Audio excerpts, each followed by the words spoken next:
All right, so joining me today is the Athletics leading transfer reporter David Ornstein, as well as our Manchester United writer Carl Anka. David, let's start with you. Zirkzee, this Dutch striker from Bologna, potentially, we've reported Manchester United have their eye on him. Can you tell us a bit more about that deal, please, if it does transpire?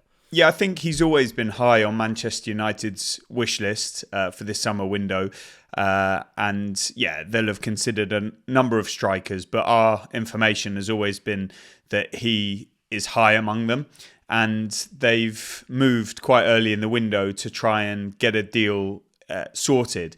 One of the benefits of this situation was that he has a release clause in his contract at Bologna. And that provides an element of certainty. And I'll come back to that in a second, but the very latest is what we revealed on Sunday afternoon, and it's that Manchester United are working to finalise the signing now of Joshua Zirkzee. One of the crucial elements is that they were able to agree personal terms and the agent commission, which was a big talking point. It's going to be sizable, but that's perhaps understandable given the fact that the players' camp have managed to negotiate a release clause in his contract that makes him available for a fee that is probably lower than his market value. So it's not uncommon that you would see a substantial agent commission as almost a reward for doing that. And I think we saw similar in the case of Erling Haaland. And when you look at the package as a whole, Manchester United will feel that is decent value for money. I said I'd come back to the transfer fee because that's kind of like the final piece in this jigsaw. Either Manchester United pay that release clause, or which is around 40 million euros, or they look to perhaps pay a little bit more to benefit from kinder payment terms, because if they pay the clause, it's going to have to go in full, which presents a cash flow issue to Manchester United, not a PSR issue, but in terms of the money available to actually pay Bologna. Whereas if they could negotiate a separate fee, yeah, it may be a little bit more, but they could do it over, say, the spread of the contract, which we'd expect to be around 5 years or something. So this one is sort of moving towards a conclusion. It's not done yet. None of these situations are done until you see the ink dry on the paper. There's been interest from AC Milan, and I think there were some comments from Zlatan Ibrahimovic in the last 24 hours or so that some around the deal perceived to be disruptive. And so let's just respect the process until the very end. But it is fair to say that Manchester United are closing in on him. And perhaps he, if you look at his style of play, where he positions himself, would be a sort of replacement for Anthony Martial, a sort of forward that can come in off wide and sort of lead the line in a way as well. And if they manage to complete it, which I expect they will do now, I think it's a really good piece of recruitment. Yeah, for sure. There's a name that's been floating through the transfer conversations over the summer for Manchester United, and that's Jarrad Branthwaite. And also recently, Ligt, the Dutch centre back. What's the latest on that? Because you reported there's been an improved offer from Manchester United. Yeah, the night before we record this, we did report off the back of a scoop by Chris Wheeler in the Daily Mail that Manchester United have made an improved second offer for Jarrad Branthwaite. It was made to Everton on Monday evening. And if you remember, the first offer was £35 million plus £8 million in add-ons. This one has gone up to a £45 million fixed fee plus £5 million in add-ons. So a total package of around £50 million. However, Everton are not expected to accept it in any way, shape or form because it falls far below their valuation for Branthwaite. And listen, they are benchmarking the sort of fee that they'd be prepared to accept for him on the transfers of Harry Maguire to Manchester United, Wesley Fofana to Chelsea, Gvardiol to Manchester City. And you can debate that all you like. You can debate the Maguire fee and the era that we were in then compared to what we're in now. But it's Everton's prerogative. They've got him under contract. They've feel they've passed their latest round of PSR concerns, and that they don't want or need to sell him unless they get the price that they believe he's worth, which I think is £70+ million. And all indications are Manchester United are not prepared to go that high, and that they're sort of bidding in a ballpark, a bracket, or they're getting towards a level of fee that they believe should be sufficient to get this deal done. Everton clearly disagree. So there's a chance that, of course, they do not find a common ground and this deal does not get done. Branthwaite, it sounds like he would be open to a move. There were reports previously that he had agreed personal terms with Manchester United, but I've got no evidence to suggest that he's unhappy at Everton, that he wouldn't be the ultimate professional and continue to progress in his career positively if he stays there. And so we're going to have to wait and see if Manchester United come back in. I don't think they're going to go a huge amount higher from the conversations I've had, and then it will become a test of Everton's resolve. But so far, they haven't blinked at all. And I would suggest for a player of this calibre and potential and age and profile and position on the left-sided centre-back, they probably won't, because they would look to sell other players if they need to generate funds before accepting any offer for Jarrad Branthwaite. However, clearly Manchester United's interest remains. It's not going away, and that means we will not stop talking about it. Yeah, for sure. Where does that leave the Ligt conversation? I've seen Bayern Munich fans petition to keep this player there. They want this guy. They love him. Is there a chance that he might be joining forces with Erik ten Hag anytime soon? When I reported that Manchester United was stepping up their pursuit of De Ligt a couple of weeks ago, I did point out that this is separate to the pursuit of Jarrad Branthwaite. So if they could get both, which would require some sales if they're to bring in a couple of defenders. The same applied, do you remember, with Lenny Yoro? Then they would try and do both. But as things stand, Manchester United are working on this De Ligt deal. I think some of the reports saying that a fee is close.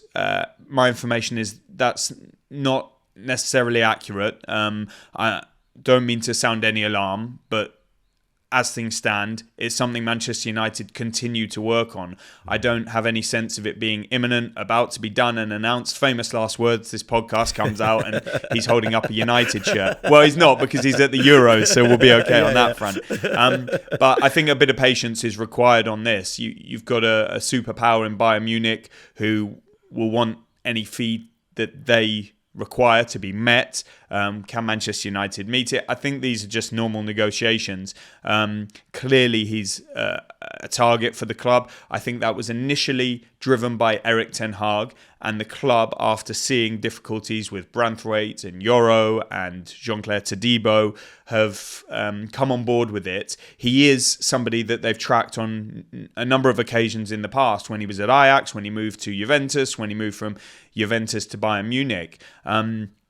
So, there is clearly a bit of consensus at Old Trafford. But that one is not as advanced as some have made out. And I think a similar situation with Ugarte of PSG. Reports on the same night as Branthwaite's, the improved offer, reports came out from France suggesting that a massive new offer an offer from Manchester United had come in. I think it said around £38 million or euros.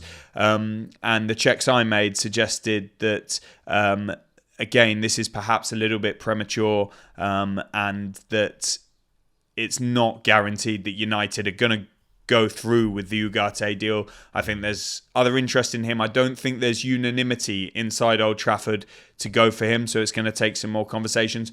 I'm not saying it won't happen. I'm not saying there's not interest, because there is. But again, that one is not so advanced for the midfield position. Although clearly, through these conversations we're having, we're looking at a picture that shows Manchester United trying to strengthen in attack, midfield and defence. And their efforts will continue. They've got their new hierarchy pretty much in place now. Dan Ashworth in as sporting director. Jason Wilcox was already there as technical director. Omar Barada is set to start in a few days as chief executive. You've got Sir Dave Brailsford, Jean-Claude Blanc, Sir Jim Radcliffe, who were already in position, and you've got people like Matt Hargreaves working on the transfer negotiations. So they've attacked the market early, and they'll try to make some of this effort come to fruition so that they can have an improved summer and hit the ground running next season. Well, another team that seemed to have attacked the market early are Arsenal. I mean, the name Riccardo Calafiori has been flying across Arsenal WhatsApp groups, etc., blogs, whatnot. What is the conversation around this still? And I guess something interesting is a lot of Arsenal fans are asking, do Arsenal need more defensive cover? Because they seem to be relatively stacked there. Yeah, this is a target for Mikel Arteta. It's a player he really likes. He knows Thiago Motta very well. And Motta obviously coached Calafiori at Bologna before moving on to Juventus. There was an expectation that Calafiori would perhaps follow him to Juventus, although that doesn't seem to be the case now. There were all manner of names linked with him in terms of Chelsea and various other clubs. I think maybe some gentle inquiries from Chelsea, but I'm not aware of there ever having been a proper pursuit. And Mikel Arteta set his stall out early. This was a player he would like to sign. He may have to convince some within Arsenal of this to get everybody on board, because I think there are some, concerns around whether Arsenal need that position. Does it require an outgoing? I think it probably would. Whether that's before he comes in or after, I don't know the exact chronology. There are obvious candidates like Kivior, like Zinchenko. I think Kivior would be more plausible because he's got a bigger market as things stand in Italy. But they do really like Kivior at Arsenal. Clearly, Calafiori, according to reports, is extremely enthusiastic about the possibility of joining Arsenal. I was told some time ago that he's completely on board if the clubs can agree a deal, and that if continues, because I think they're asking for around 50 million euros, which many in the game feel is significantly above his market value, and they are suggesting to me that that's been inflated by the fact that he did okay for Italy at the Euros, and there's another complication in this that Basel, his previous club, are owed, I think it's 50%, maybe 50% of any profit on a future transfer, which would see Bologna receive a lot less money than they would like for their player. There are a number of complexities that mean this is going to take some time, perhaps, to bring some clarity. Now, if Arsenal are dead set on going for it, and clearly Bologna are open to a sale, then perhaps it can gather a pace. But those factors that I mentioned mean that perhaps it requires, like Zirkzee and other situations that we've mentioned, a bit of patience to see how it plays out. And yeah, Arsenal always going to be active in these markets, and some feel it's been a bit of a slow start for them, but I don't think so. They'll have their sort of targets in place. There's been the Euros, the Copa America. They've had a fantastic season already in 2023-4 with the strongest defence in the Premier League. So looking to bolster it is I'm sure quite an exciting prospect for the fans, and maybe it creates a bit of impatience. But if anything, we've seen from Edu as sporting director and the Kroenke ownership in recent years, it's that they do really well in the market. They make their moves, they're pretty decisive, they tend to be successful, and they're ready to invest. Obviously, a little bit more difficult around the PSR in this day and age, and what we know that they've spent before. But look, this is a market I'm sure Arsenal will tackle in a strong way as it goes on in the next couple of months. And there was lots of talk early about a potential striker. Sesko was the clear target. Even Zirkzee, who we mentioned before, was one of those reported to be in the mix for Arsenal. But since the Sesko one has not happened and he's renewed his contract with RB Leipzig, I don't have concrete information to suggest Arsenal are going for an alternative striker with absolute certainty. I think Sesko was seen by Arsenal and other clubs as a market opportunity, that you go for him specifically because of what he represents. And then if you don't get him, maybe it's back to the drawing board. And is it better to stick with Kai Havertz as your lead number 9? And you've got Gabriel Jesus and Eddie Nketiah there for the time being. They haven't been sold, moved on at this point in time. And do you look to invest your money in midfield, for example? James McNicholas reports in the deal sheet today that Arsenal retain an interest in Mikel Merino. They do, the Real Sociedad player who scored that fantastic header to send Spain into the semi-finals. I'm not saying he's going to be signed, but he's a player that Mikel Arteta really likes again. So irons in fires, as they say, and a lot will depend on outgoings at Arsenal. We know the players that are in the mix, the likes of the aforementioned Nketiah, Emile Smith-Rowe. We said Kivior. Let's see what happens with Zinchenko in midfield, with Partey going into the final year of his contract, with Ramsdale at the back. And so loads to go at in the coming weeks for us with Arsenal. Yeah, David, I know you're busy. Thanks so much for joining us. And I'm sure we'll be back at some point for more dealings in the transfer deadlines and all that kind of stuff. So thank you very much for your time. Pleasure. I want to ask you first, right? What is the thinking behind, I guess, adding another unestablished striker to partner Rasmus Højlund, play next to him, be a second striker? I mean, what is there some logic to this?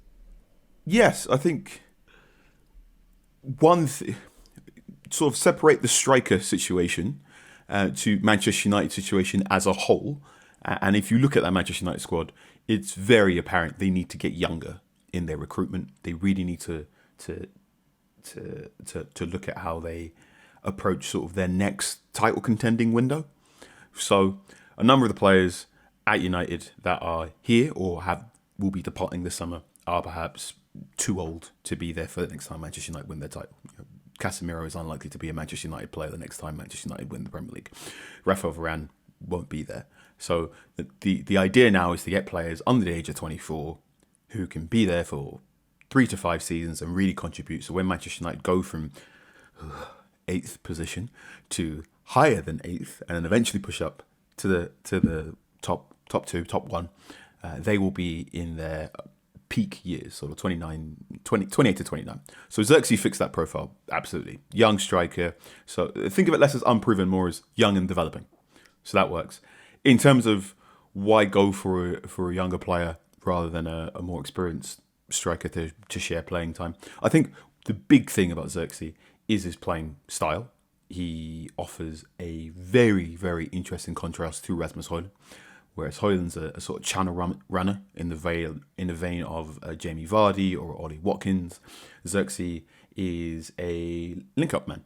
So if you think of players like Lacazette, when Lacazette was at Lyon, or Martial, when Martial's body was cooperating and was working really well with Marcus Rashford at Manchester United previously, or perhaps even Harry Kane, when Harry Kane was at Tottenham Hotspur, that sort of player who can drop deep, collect the ball, and then spray good outlet passes left and right.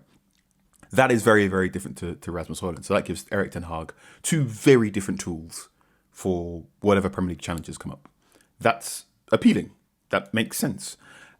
Can Zirkzee and Højlund share the same playing space? Maybe.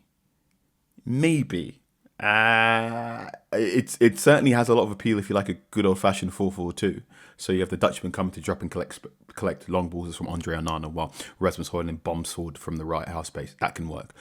If Ten Hag wants to use that 4-2-2 split striker system that we saw to the last season's FA Cup final, that can work with those two working together. You probably do still need to get some additions in at defensive midfield or something as a number 10 position to back up Bruno Fernandes there. But the addition of this striker allows Ten Hag 3 or 4 more options that that Manchester United definitely haven't had for quite some time.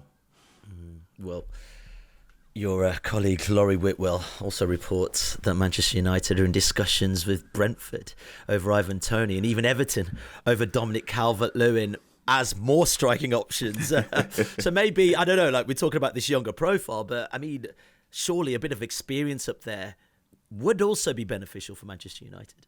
Yes, if you go through the old annals and old season reviews, you will remember Sir Alex Ferguson said you need four. You need four strikers for a Premier League season, and I can remember quite clearly watching Wayne Rooney, Cristiano Ronaldo, Dimitar Berbatov, and Carlos Tevez powering their way to a Premier League title, and previous seasons before that with Dwight York, Andy Cole, Teddy Sheringham, and Ole Gunnar Solskjaer as well. So the common consensus, but it feels weird to say back in the day. That's not too long ago for me. But the consensus in the Premier League for quite some time was four strikers is the ideal configuration for a Premier League season. That perhaps has gone down to three as teams have gone from playing 4-4-2 to more playing 4-2-3-1. But the idea is often you have two senior strikers and then another.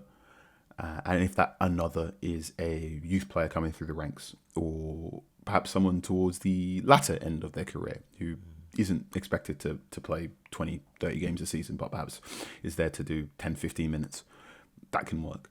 The idea of having someone like a Toney or like a Dominic Calvert-Lewin, yes, absolutely. Those are players that understand the crash bang wallop of Premier League football far more so than Rasmus Højlund and Joshua Zirkzee. These are players that understand certain Premier League defenders' foibles and how to earn a foul in a way that Højlund still hasn't quite developed yet. And also the appealing thing about Toney and Calvert-Lewin in particular is they're both superior in the air to both Joshua Zirkzee and Højlund. You know, Toney, I don't know how tall he is because the listing he's given isn't the listing I look at when I see him eye to eye in the mix zone. He's telling fibs. Toney's very, very, very good in the air. And I was there when Brentford beat Manchester United 4-0. And I remember quite clearly Toney sort of walking over towards Lisandro Martinez and then pointing to the sky up to David Raya because he went, I fancy this aerial duel. And Calvert-Lewin, very, very, very good attacking the back post. And he's one of those players that you can really imagine Sir Alex Ferguson probably would have made a bid for him back in the day. Okay. Well, the other question really is, can Man United afford this? Let's say this does happen and you manage to get the defender you want, you manage to get the strikers you want. I mean, do Man United have enough money in the coffers to actually make this happen realistically? Or, as we've seen, Manchester United have been linked with the likes of Harry Kane in the past. Is it just something just to appease the fans to let them think that, yeah, we've got the backroom sorted. This is it, lads. We're getting business done. This is a fun question. So, David has wonderfully articulated with the Zirkzee situation. There's a cash flow problem if United pay the release clause up front, and what they would. Another option they can do is stagger payments if they pay a little bit more. There have been players that have come through in the past where a 30 million plus fee actually has turned out to be separate payments of 6 million and whatnot. And that often comes through when the financial deals come through. I think what's going to happen with Manchester United is it's going to be players need to leave for more players to come in. Manchester United aren't quite at the stage where they're selling their PlayStation 4 at CEX, but it's not great. You're not quite putting your trainers on Vinted and Depop, but you do need to start having a proper look at your bank balance and saying, okay, this has happened, this has happened, this has happened. Now, historically, the big problem with Manchester United and these windows is they historically aren't a very, very good team at selling. Daniel James is in their top 5 profits of all time, which is frankly absurd. Now, previously, that was because, well, a player would come to Manchester United, they'd spend 5 to 7 years at Manchester United, they'd win a whole bunch of trophies, and then by the time they came to be sold, they'd be in their late 20s or in their early 30s, and then they'd drop down a level in the Premier League or in Europe. Whereas now, Manchester United have had a decade of suboptimal success, shall we say? So players come to players come to Manchester United, they either swim like Bruno Fernandes, or they get stuck in a swamp, and the higher wages that Manchester United can afford, and the high transfer fee that Manchester United normally give out to players, meaning that it's very, very hard to turn a profit. So look at a player like Romelu Lukaku, came to Manchester United for 75 million, I believe, and then it was a while before he eventually goes to Inter Milan, and that wasn't, it went for some money, a decent amount of money on the bank balance, but it wasn't a profit. And this is what typically happens. We're talking right now, and it looks like Donny van der Beek is going to go to Girona for £500,000. And that, Donny van der Beek, when he turned up at Manchester United, he was on the 30-person Ballon d'Or shortlist, and then for various reasons, just didn't catch fire at this club, and now is going for a minute fraction of the price. Now, getting 500,000 for a football player is good for your bank balance, if from a pure accountant sense. For the Football Manager FM squad building perspective, you would have liked to at least get 10 million for a player like that. But it's hard, especially when Van der Beek didn't have the best loan at Eintracht Frankfurt. For sure. Well, let's get back to the big story, Zirkzee. Things that popped out to me there, elegant and silky, helping his team up the pitch, Carl. This is really interesting because a lot of that makes me think perhaps this is a really good link, man, with Rasmus Højlund. Horncastle was absolutely correct. He has a fantastic first touch. Real Velcro stuff. There's 2 or 3 bits where he's collecting long passes from the goalkeeper, and the way he can make 30, 40-yard passes stick while defenders are on his back as well, and he can roll defenders in such a phenomenal way. He's got a lovely way of feinting shots when he's inside the penalty area that just drop a defender, and then he goes, now I'm going to actually make the pass. I want to make the pass. So that is beautiful. That is fantastic. You can see, if you go back to the 2019-2020 season, where Ole Gunnar Solskjaer used Anthony Martial as the central striker, and Marcus Rashford was coming in off the left, and there was loads of interplay in around the near post, and both of those individuals had very, very good seasons. I think that's the blueprint of Joshua Zirkzee. Is collecting long passes, he's dropping deep, he's dragging defenders in and out of position, and you've just got Rashford or Garnacho on the left, and Amad Diallo or Anthony or Facundo Pellistri. Pellistri retains himself at Manchester United as well. So those wing players really being able to get forward in attack spaces, because Zirkzee is feeding through balls and really rolling defenders and creating so much extra space. He's also going to be able to help Manchester United sustain possession and sustain pressure higher up the field, because he's pretty good in understanding where he needs to stand and all the places he has to work out of possession as well. So this is another summer, another season where we're going to go, are Manchester United going to be capable of pressing higher up the field? If Joshua Zirkzee turns up, the answer should be they'll be better. I'm not going to say they're going to be good until I see them be good, but that helps as well. So this is a striker who is selfless in a very, very pleasing way. He makes players around him better. He's a very deft playmaker, and that is just like really nice. He made more dribbles in Serie A than any other striker last season. I think 35% of his shots came after either a carry or a dribble. So if you're a fan of players who play with low socks and look like they're whistling while they're dribbling, that's the sort of striker that could be coming to Manchester United. Yeah, and also Thiago Motta said, idols like Zlatan Ibrahimovic, Gabriel Batistuta, who were 2 excellent players, but he said seeing him day to day, he reminds him of a Ronaldinho. I mean, he played with at Barcelona, but I can't compare him to anyone. He is just Joshua, and he is special. I mean, unique, unicorn. These are words that we've even used on The Athletic to describe this player. A player that honed his skills on the streets of the Netherlands, cage style. I mean, this is what seems to be a decent baller coming to Manchester United. This seems to be a decent baller, and it's very good to use the term unicorn. So unicorn was a word I used when I described Alexander Isak, when Isak was still at Real Sociedad, partway through the last Euros. And we are right now going through a striker boom. So back in the day, you used to have, if a striker was a tall man, they'd be good in the air, and their first touch wasn't great.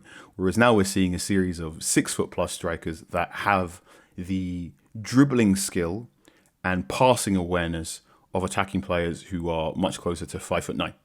No disrespect to anyone here who's 5'9". That's just the height that came up. Sorry. Disclaimer. Disclaimer. And so you look at a player like Alexander Isak, and when Isak is in full flight, you forget that this man is, I mean, he's absolutely tall. He's lanky and fluid and whatnot. And yet he's fluid in a way that 6-foot players haven't been until very, very recently. I feel the same thing when I look at Benjamin Sesko. I feel the same thing when I look at, to a lesser degree, Rasmus Højlund. And Zirkzee is another one. He is 6'2" plus, 6'3", 6'4". He's a big bucket of water. And yet he's so fluid, and he plays with a wonderful elegance that is much closer to someone like Jack Grealish.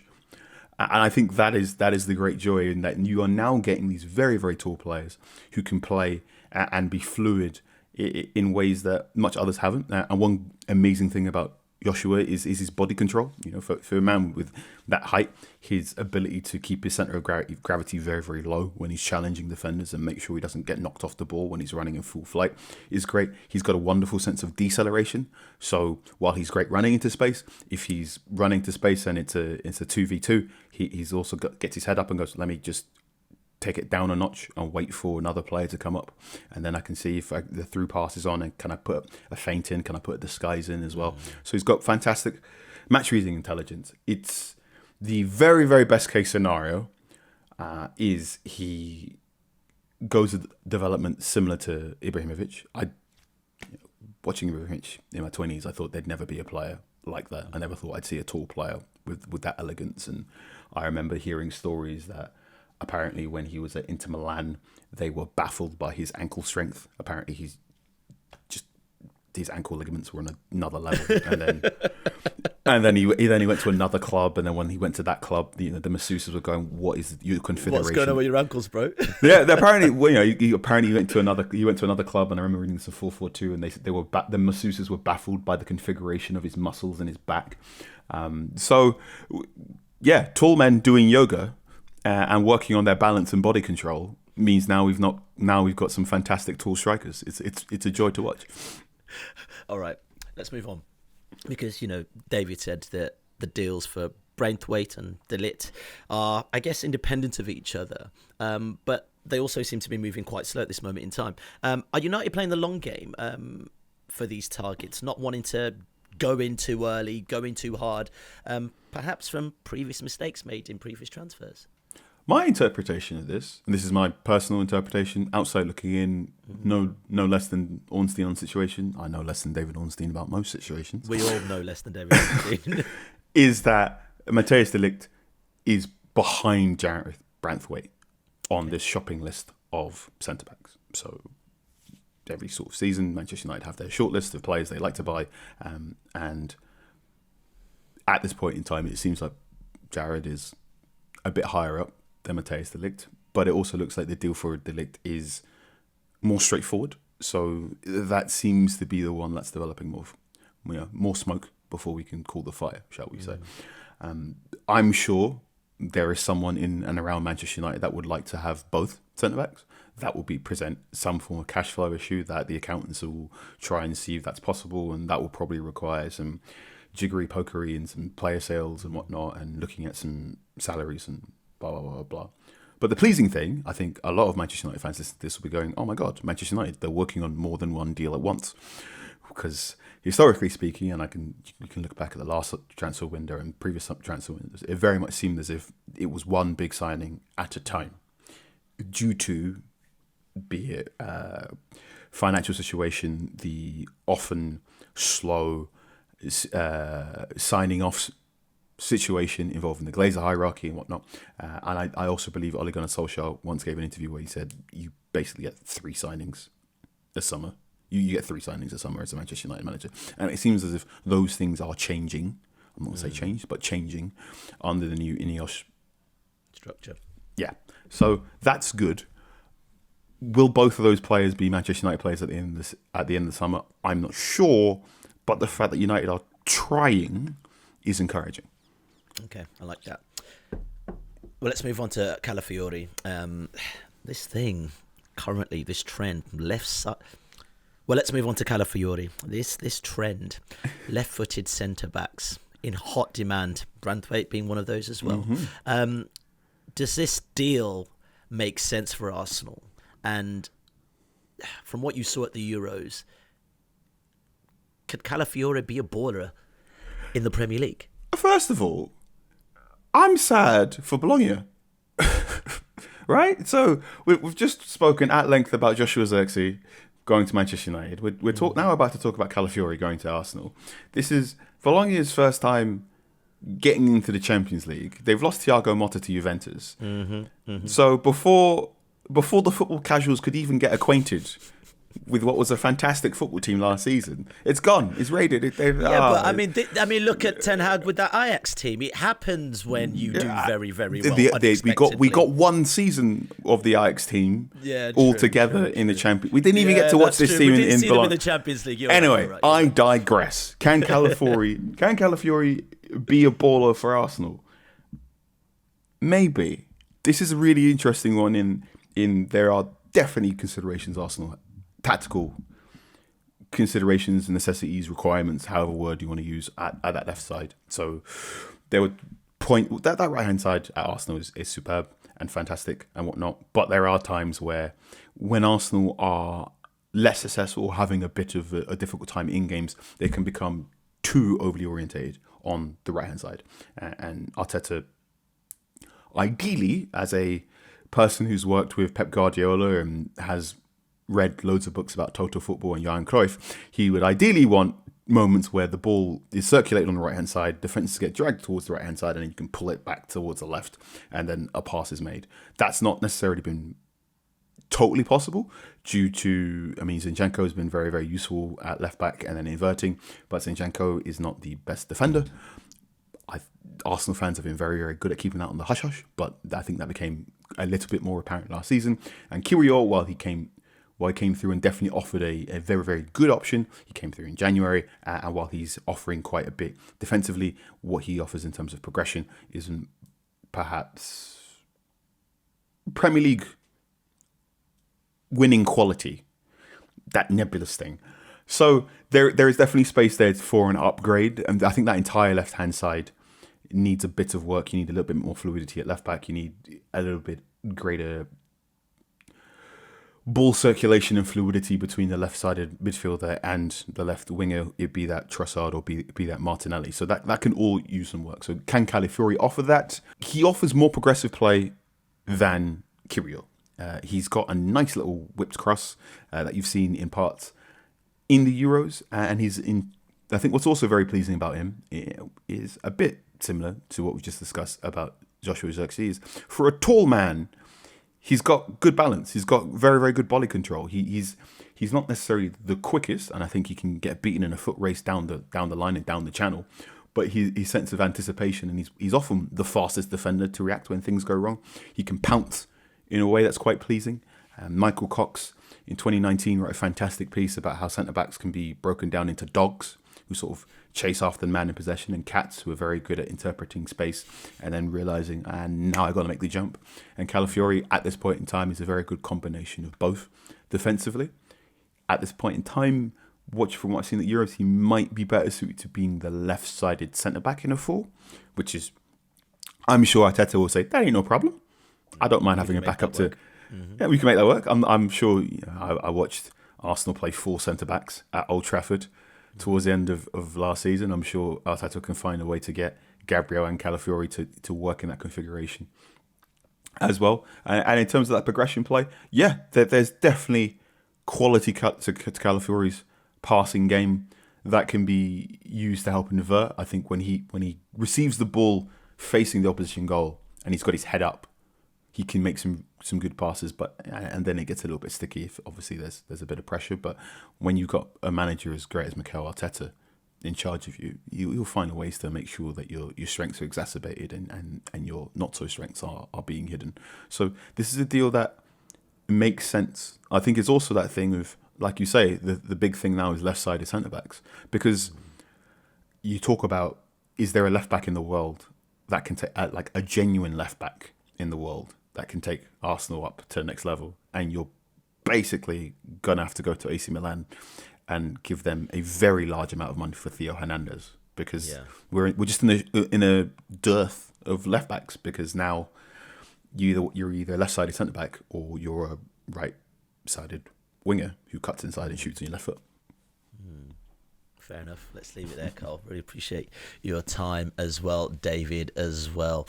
Plenty of other podcasts to listen to across the Athletic Network. You can also go to the Totally Football Show for reaction to all of the games at the Euros, including tonight's huge semi-final between Spain and France, and also England versus the Netherlands tomorrow. And our daily football briefing show for a bite-sized wrap-up in the morning. We'll be back tomorrow for another deep dive into one of the day's biggest stories. Thank you so much for listening. If you want to watch more episodes of the show, please subscribe to the channel. We'll be joined by the likes of David Ornstein, Matt Slater, Adam Crafton, Carl Anka, and plenty more through the season. If you'd like to listen to the episodes in full in audio form, search The Athletic FC wherever you get your podcasts from.